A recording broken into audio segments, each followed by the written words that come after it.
విమర్శించారు. భువనగిరి కాంగ్రెస్ ఎంపీ అభ్యర్థి చామల కిరణ్ కుమార్ రెడ్డిని గెలిపించాలని రేపు నకిరేకల్లో భారీ బహిరంగ సభ నిర్వహిస్తున్నట్లు రాజగోపాల్ రెడ్డి తెలిపారు. ఈ సభకు ఏఐసీసీ అధ్యక్షుడు మల్లికార్జున ఖర్గే, సీఎం రేవంత్ రెడ్డి, పలువురు మంత్రులు హాజరవుతున్నారు. కావున పెద్ద ఎత్తున నాయకులు, కార్యకర్తలు, అభిమానులు తరలివచ్చి ఈ సభను విజయవంతం చేయాలని ఆయన కోరారు.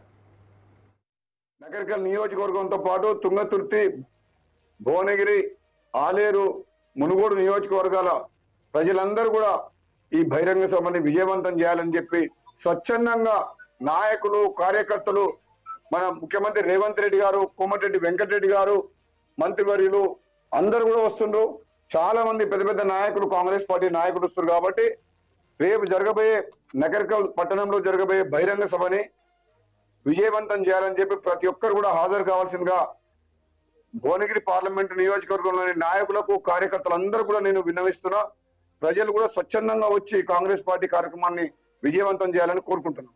మండల కేంద్రంలో మున్సిపాలిటీ మరియు మండలం నుంచి కాంగ్రెస్ పార్టీలో చేరిన